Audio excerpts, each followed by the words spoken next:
datang di Kampus Pejuang Pendidik, Pendidik Pejuang. Universitas Veteran Bangun Nusantara merupakan institusi pendidikan tinggi yang memiliki motivasi untuk mencetak lulusan yang mandiri, unggul, profesional, berkarakter, dan memiliki nilai-nilai kejuangan.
Assalamualaikum warahmatullahi wabarakatuh. Perkenalkan, nama saya Salsa Sabila Isna Putri. Saya mahasiswa PPG Calon Guru Gelembang 2 tahun 2024 dari Program Studi Pendidikan Guru Sekolah Dasar Universitas Veteran Bangun Nusantara Sukoharjo dengan NIM 24225200093. Pada kesempatan ini, saya akan menyampaikan materi seminar pendidikan profesi guru yang dibimbing oleh Dr. Mukti Widayati M.Hum.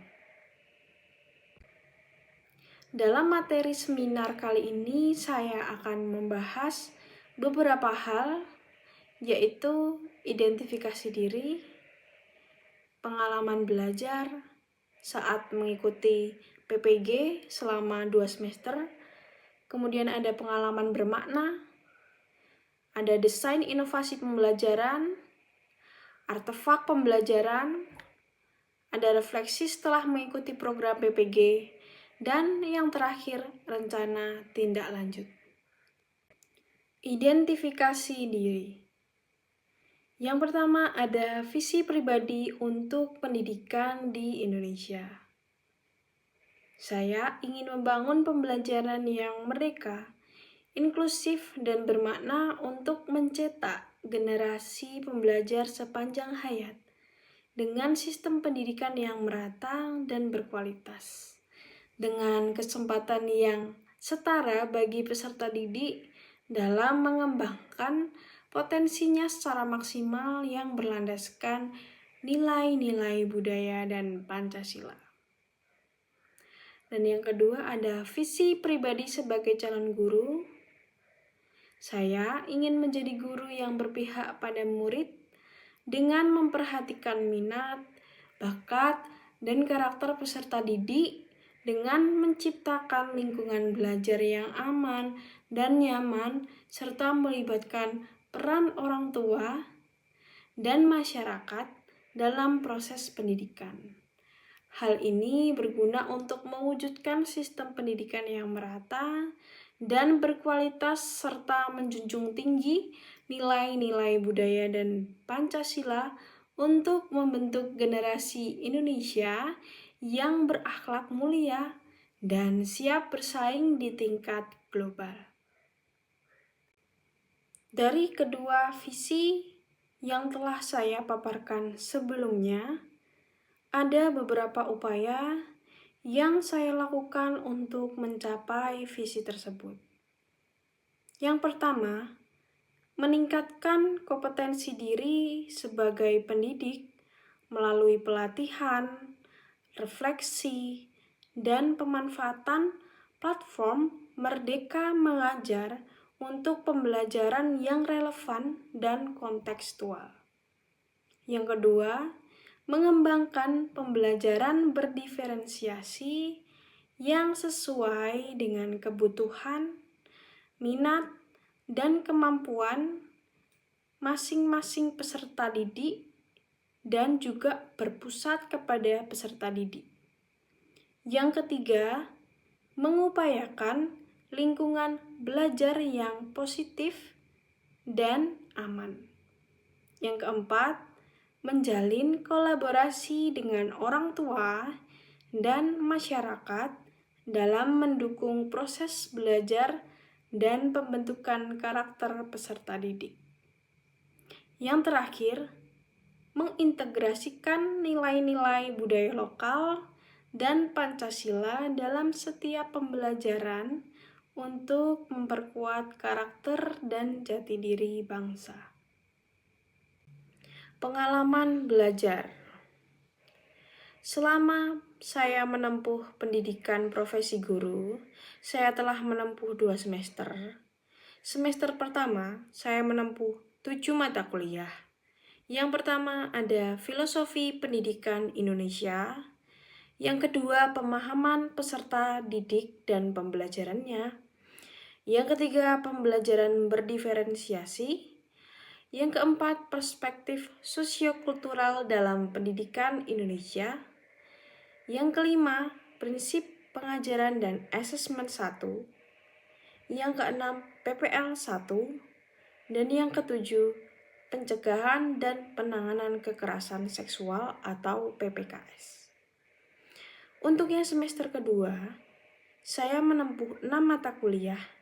Yang pertama, computational thinking. Yang kedua, pembelajaran sosial emosional. Yang ketiga, prinsip pengajaran dan asesmen kedua. Yang keempat, PPL 2. Yang kelima, seminar pendidikan profesi guru. Dan yang terakhir, proyek kepemimpinan. Terdapat pengalaman bermakna dari mata kuliah yang telah saya tempuh. Salah satunya pada prinsip pengajaran dan asesmen kedua. Dan di topik 2 yang membahas pendekatan teaching at the right level. Pada topik tersebut, saya menyadari pentingnya pemetaan kemampuan awal siswa bukan hanya berdasarkan usia atau kelas, tetapi berdasarkan capaian-capaian belajar yang aktual. Kemudian, belajar mengelompokkan siswa sesuai tingkat kemampuan agar pembelajaran lebih terarah, tepat sasaran, dan tidak memberatkan siswa yang belum siap. Selanjutnya, saya juga belajar melihat peningkatan keterlibatan dan pemahaman siswa, terutama mereka yang sebelumnya tampak tertinggal saat diberikan materi yang sesuai levelnya. Menjadi lebih peka terhadap kebutuhan belajar individu dan mampu merancang strategi pembelajaran yang lebih fleksibel dan responsif. Dan yang terakhir, memahami bahwa keberhasilan pembelajaran bukan hanya menyelesaikan materi, tetapi memastikan setiap anak atau peserta didik mengalami perkembangan dari titik awalnya masing-masing. Desain inovasi pembelajaran. Inovasi dalam pembelajaran yang telah saya terapkan dilakukan melalui penyusunan rancangan pembelajaran dan asesmen yang berupa modul perangkat ajar. Rancangan ini kemudian saya implementasikan dalam proses pembelajaran di kelas dengan menggunakan pendekatan teaching at the right level yang bertujuan untuk mengakomodasi perbedaan kemampuan peserta didik. Artefak pembelajaran. Yang pertama, saya melampirkan modul ajar. Untuk gambar di sebelah kiri atas yaitu informasi umum bahwa saya membuat modul perangkat ajar untuk kelas 3 sekolah dasar fase B. Nah, di sini saya menggunakan kurikulum Merdeka dengan alokasi waktu 2 kali 35 menit dan materi pembelajarannya berkenalan dengan energi. Capaian pembelajarannya, peserta didik mengidentifikasi sumber dan bentuk energi serta menjelaskan proses perubahan bentuk energi dalam kehidupan sehari-hari. Contohnya energi kalor, listrik, bunyi, cahaya, gerak, dan kimia. Model pembelajaran yang saya gunakan yaitu Problem Based Learning atau PBL. Kemudian pendekatan pembelajaran yang saya gunakan yaitu TARL atau Teaching at the Right Level sesuai dengan pengalaman bermakna saya dari mata kuliah Prinsip Pengajaran dan Asesmen yang kedua, topik 2. Dan selanjutnya metode pembelajaran yaitu ada demonstrasi, tanya jawab, presentasi, dan penugasan. Untuk tujuan pembelajaran, yang pertama yaitu melalui PowerPoint, materi berkenalan dengan energi, peserta didik mampu menguraikan macam-macam perubahan dan sumber energi dengan benar. Yang kedua, melalui video pembelajaran, peserta didik memproyeksikan pemanfaatan sumber energi air untuk PLTA sederhana dengan tepat. Yang ketiga, melalui kegiatan demonstrasi, peserta didik mampu merancang perubahan energi sesuai dengan kelompok level belajar, dengan alat dan bahan yang ada di sekitar dengan tepat. Yang keempat, melalui LKPD mandiri, peserta didik mampu memecahkan persoalan tentang energi dan perubahannya sesuai dengan tingkat pemahaman siswa dengan tepat. Tujuan pembelajaran tersebut yang saya sebutkan sesuai dengan capaian pembelajaran dan ditambah menggunakan pendekatan pembelajaran TARL sesuai dengan karakter peserta didik. Untuk melihat modul saya yang lebih lengkap, dapat scan barcode di sebelah kanan. Yang selanjutnya, saya masih menampilkan modul ajar, namun pada kegiatan inti. Gambar sebelah kiri menampilkan kegiatan inti pada sintaks kedua, yaitu mengorganisasikan peserta didik untuk belajar. Implementasinya di dalam kelas dibagi menjadi 3 kelompok. Kelompok 1 yaitu mahir, kelompok 2 sedang, kelompok 3 kurang.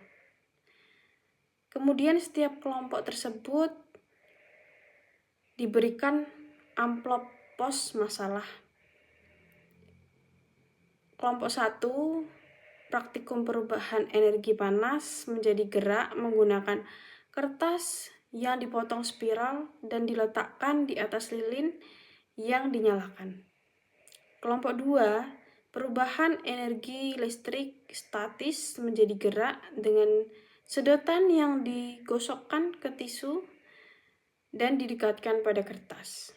Dan kelompok 3, perubahan energi kimia menjadi cahaya dengan lampu senter baterai. Di sini merupakan penerapan teaching at the right level dengan menggunakan LKPD formatif yang dibagi menjadi 3 kelompok dengan level yang berbeda. Untuk gambar yang di sebelah kanan, ini pada sintaks ketiga, yaitu membimbing penyelidikan individu maupun kelompok. Pada kegiatan ini, peserta didik dibimbing guru untuk menyelesaikan LKPD LKPD mandiri atau asesmen sumatif dengan tingkat level kognitif yang berbeda. Dari siswa kelompok 1 yang mahir akan mengerjakan LKPD A. kelompok 2 akan mengerjakan LKPDB dan siswa yang ada di kelompok 3 akan mengerjakan LKPDC secara mandiri. Artefak pembelajaran yang selanjutnya ada media pembelajaran. Saya membuat PPT interaktif untuk mengajar pada PPL 2. Untuk lebih lengkapnya dapat dilihat pada barcode di bawah.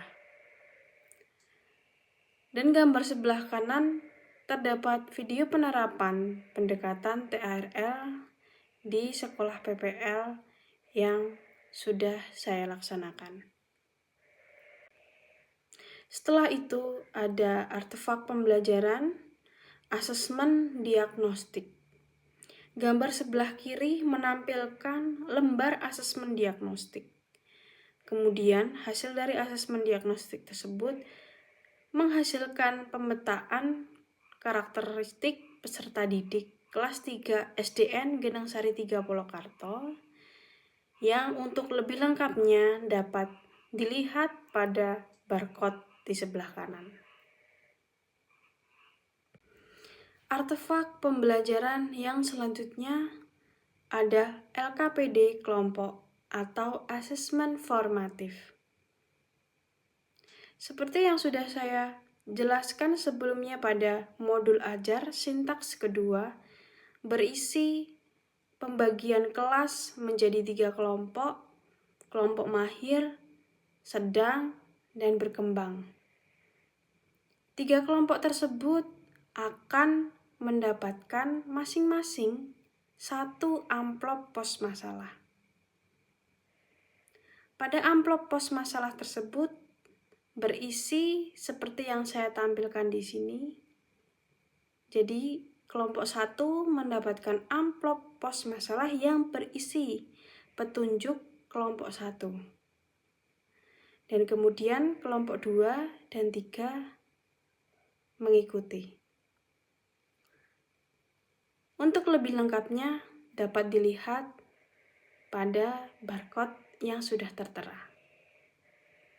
Setelah itu terdapat artefak pembelajaran LKPD mandiri atau asesmen sumatif. Pada modul sintaks ketiga saya menjelaskan bahwa asesmen sumatif juga dibedakan level kognitifnya. Sehingga siswa yang ada di kelompok 1 atau di level mahir akan mengerjakan LKPDA. Dan seterusnya, begitu juga untuk kelompok 2 dan kelompok 3. Namun pengerjaan ini bersifat individu. Untuk selengkapnya, dapat dilihat pada barcode sebelah kanan yang sudah tertera. Refleksi setelah mengikuti PPG calon guru. Setelah mengikuti ini, saya semakin memahami pentingnya menjadi guru yang adaptif terhadap perkembangan kurikulum dan teknologi, serta pembelajaran berpusat pada peserta didik yang memperhatikan minat, bakat, dan karakter peserta didik. Saya berkomitmen untuk terus belajar, terbuka terhadap perubahan dalam sistem pendidikan di Indonesia, serta mampu menjalani kerjasama yang baik dengan rekan sejawat, peserta didik, dan masyarakat guna menciptakan pembelajaran yang bermakna dan berkualitas. Kemudian untuk rencana tindak lanjut, saya akan melakukan refleksi dan pengembangan diri secara berkelanjutan melalui pelatihan, komunitas belajar, dan praktik berbasis umpan balik demi meningkatkan kualitas pengajaran agar terciptanya pembelajaran yang efektif sesuai dengan kemampuan dan karakter peserta didik. Yang kedua, membangun komunikasi kolaborasi aktif dengan orang tua, rekan sejawat, dan masyarakat sebagai mitra dalam mendukung tumbuh kembang peserta didik secara holistik. Yang ketiga, memberikan penilaian secara objektif dalam pembelajaran yang sesuai dengan level capaian mereka, bukan hanya berdasarkan usia. Sekian materi yang dapat saya sampaikan pada seminar pendidikan profesi guru. Jika ada kurangnya, saya mohon maaf.